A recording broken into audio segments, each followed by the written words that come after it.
तू विचार कर, 50 वार केल्यानंतर माणूस जिवंत राहिला असता. राईट. भयानक. पण त्याचा पण भावाचा पण दोष काय सांगते तर त्याचा ना, तो दारू आणि गांजा प्यायचा, त्यामुळे त्याच्या बुद्धिमत्तेवर ना परिणाम झालेला. संशय संशय, इथे खड्डा खणायचा आहे, इथे हे करायचंय, असं वेड्यासारखं. बारामतीला मला शरद पवारला भेटायला जायचंय. मग तू विचार कर त्याची सायकोलॉजी कशी असेल. तो वेडा झाला होता, ऑलमोस्ट त्या स्टेजला होता. पण संशयी वृत्ती त्याची ती त्याच्यामुळे वाढली होती. आणि मला कळत होतं की तो चुकलाय.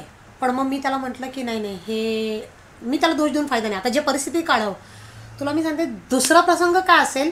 ती वाचली, दुसऱ्या दिवशी तिच्या घरच्यांचे फोन, 2.5 लाख रुपये, सॉरी 7.5 लाख रुपये बिल झाले. ओके. हॉस्पिटलचं ज्युपिटरचं बिल किती होतं, कुठून आणणार. करेक्ट. मी तर एवढी श्रीमंत नाही, म्हणजे नाही ठीक आहे पगारापुरता आहे. मग एक मेसेज बनवला, फटाफट तो मेसेज सगळ्या लोकांना फॉरवर्ड केला. 2 लाखापर्यंत लोकांनी कुणी मदत केली. काहींनी परत देण्याच्या बोलीवर केली, काहींनी अशीच दिली. पण काहींना मला द्यावे पण लागले ते पैसे, म्हणजे जवळजवळ 50,000ची अमाऊंट की 70ची मला द्यावी लागली स्वतःच्या पगारातून हळूहळू करून. पण त्यांनी दिली. तिच्या घरच्यांनी 2.5 लाख रुपये जमा केले. हां, राहिली अमाऊंट 3.5 लाख.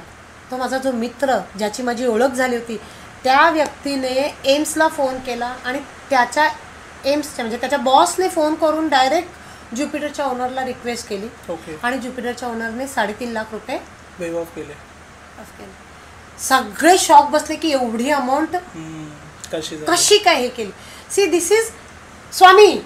मी तुला सांगते, माझ्या त्या घडीला ना स्वामी उभे होते. मी खूप हे होते रे एकटी. त्या प्रसंगात कसं उभे राहील, म्हणजे ती गाडी ते समोर बघणंच भयानक होतं रे.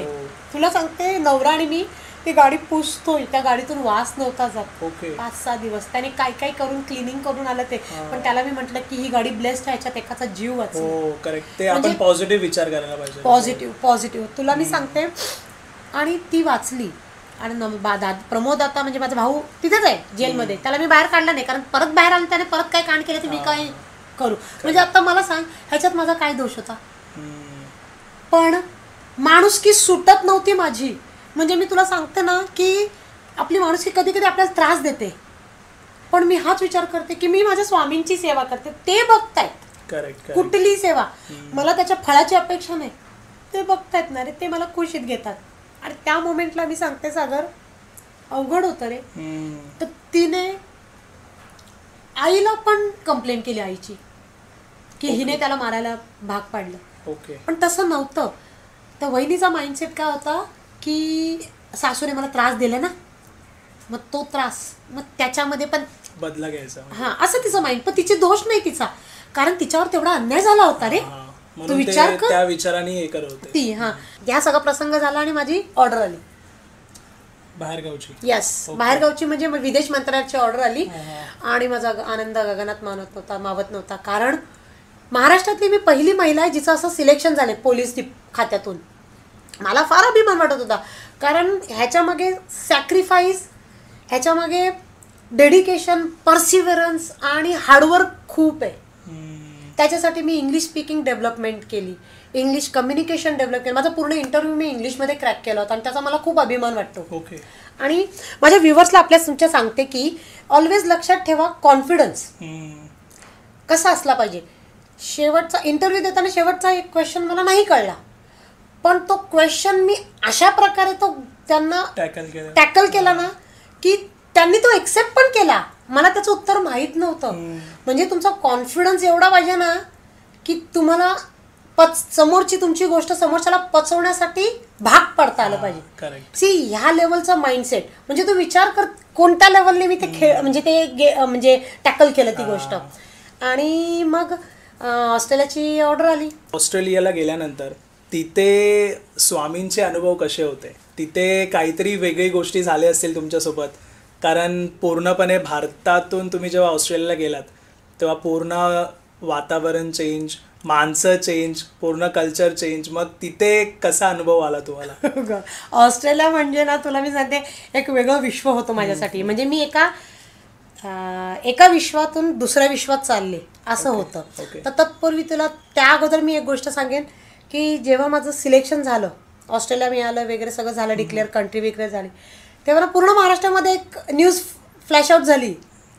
महाराष्ट्रातली मुलगी कॅनबराच्या दूतावासामध्ये सिक्युरिटीचं काम करणार, अशी न्यूज झाली. मग मला तिथून कॉल यायला लागले, किती लोकांनी कॉल केले, किती लोकांनी डोक्यावर घेतलं. सगळ्या जेवढी लोक होती सगळ्यांनी माझं नावाचे स्टेटस वगैरे ठेवले होते. म्हणजे ही सगळी स्वामींची कृपा. आणि सगळ्यात मोठा माझ्या मनात एक भाव होता, मी छत्रपती शिवाजी महाराजांच्या भूमीवरची मुलगी आहे, तिकडे जिकडे जाणार तिकडे पुरून उरणार, मराठी माणूस आहे, झेंडा रोवूनच येणार, असा एक ॲटिट्यूड. भारतीय दूतावास आपला जो आहे ना तो ग्रीन झोन एरियामध्ये, तिथे सगळे एम्बसीज आहेत आणि माझं अकोमोडेशन ते ग्रीन झोनमध्ये म्हणजे एम्बसीमध्येच होतं. ओके. त्यामुळे एम्बसीमध्ये लोक 5:30, 6, 7ला गेले की मग एक माणूस नाही तिकडे, मी एकटीच. ओके. सो जस्ट इमॅजिन 7 नंतर ते सकाळी 8:30, 9पर्यंत लोक येईपर्यंत मी एकटी. अच्छा. नाईट शिफ्टच करावी लागायची मला, कारण मी आतमध्ये राहत होते म्हणून. पण सुरुवातीला ते मी खूप पॉझिटिव्हली घेतलं, अरे चला करायचं. जुलैमध्ये मला फ्रोझन शोल्डर झाला. ओके. थंडीचा. ह्या आय गॉड, तुला मी सांगते, डॉक्टरकडे गेले, डॉक्टरची औषधं सुरू केली. एक तर तिकडे डॉक्टर सगळे गुगल सर्च मारतात. अच्छा. डॉक्टर नाही आहेत चांगले, मी स्पष्ट सांगते. मेडिकल सिस्टम आपली इंडियाची जी मेडिकल सिस्टम आहे ना, लाख पटीने चांगली आहे, तिकडे एवढी खास नाही आहे. मग त्याने मला मेडिसिन्स दिले. जवळजवळ 20-25 दिवस झाले माझा तो त्रासच कमी होईना. ओके. काय फरकच नव्हता. रात्र झाली की झोपायला भीती वाटायची, कशी झोपू, कारण मला असं पेन व्हायचं की या साईडला भयानक त्रास व्हायचा, भयानक. ओके. आणि दिवस माझा चांगला जायचा, पण रात्रीच माझी अवघड अवस्था व्हायची. मग स्वामींना धावा करायला लागले, स्वामी काय हे मी काय करू. आणि मेडिसिन्स पण तिकडचे रेफर नाही होत. सॉरी. तर 23व्या की 24व्या दिवशी ना मी डिसाईड केलं की दुसरा डॉक्टर बघते, म्हणून मी डॉक्टर चेंज केला. दुसऱ्याची अपॉइंटमेंट मिळाली, ती पण 3 दिवसांनी. बघा, लगेच अपॉइंटमेंट मिळत नाही डॉक्टरची. आणि ती मिळाली. त्याच्याकडे जाण्यासाठी मी कॅब बोलवली. तेव्हा माझ्याकडे गाडी नव्हती. मी ऑस्ट्रेलियामध्ये गाडी 6 महिन्यानंतर घेतली. ओके. तर तो कॅबवाला होता सरदारजी. स्वामींची लीला बघ. आणि ते व्यक्त विचारतात, मॅडम जी, म्हणजे हाय, आमच्या भारतीय दूतावासातून पिकअप केलं. तर ते म्हटलं, मॅडम जी आप इंडिया से हो? हाँ मैं इंडिया से हूँ, क्या हुआ ये हुआ, असं थोडंसं चर्चा सुरू झाली. अब डॉक्टर के पास जा रहे हो मैडम, अभी फ़ोन पे सुना तो हाँ क्या हुआ है. तर त्याने मग ती चर्चा विचारायला सुरुवात केली. म्हटलं ना ऐसे ठंडी के वजह से ना ठंडी शोल्डर में घुस गई है, तो फ्रोजन शोल्डर हुआ है, तो उसके लिए अभी डॉक्टर चेंज कर रही हो. पिछले 25 दिन से कुछ फर्क ही नहीं पड़ा एक डॉक्टर का जाके भी. तर त्याने मला सांगितलं की आपको मालूम है यहाँ पर ठंडी का एक नुस्खा है जो मैं आपको बताऊं. आणि आपल्या स्वामींचे उपाय हे सगळे अतरंगी, आयुर्वेदाच्या पलीकडचे स्वामींचे उपाय. त्याने मला सांगितलं, पाव किलो अद्रक घ्या, थोडा अद्रक घ्या एवढासा, आणि 3 टायमाचा अद्रक असा ठेवा. त्या अद्रकची भाजी करा. ओके. हे काय म्हणतात, राई जिरी फोडणी वगैरे घालून अद्रकची भाजी करा आणि चपात्या 2 घ्या आणि तशीच खा तुम्ही ती भाजी. अद्रकची भाजी आपण खाल्ली कधी? पण त्याने मला सांगितलं, माहित नाही, ठीक आहे. मग मी बघा डॉक्टरकडे पोचले. त्या पूर्ण कन्व्हर्सेशनमध्ये त्यांचे आभार पण मानले, थँक्यू म्हटलं. आणि ना मी म्हटलं, मी उतरले बघा, आणि मी त्यांना ना उतरले आणि ना मी जस्ट पुढे 2 मिनटं गेले आणि म्हटलं, थांब यांना मी थँक्यू नमस्कार करते. माझ्या मनाला वाटलं की मी नमस्कार करावा. बघा आतून ते कॅबवाला कधी गायब झाला कळलाच नाही. ओके. आणि ते संध्याकाळी जेव्हा मी थोडं अभ्यास करायला लागली तेव्हा कळलं की ते श्री गजानन माऊली होते. ओके. जे मला त्या रूपात येऊन तिथे मदत करून गेले.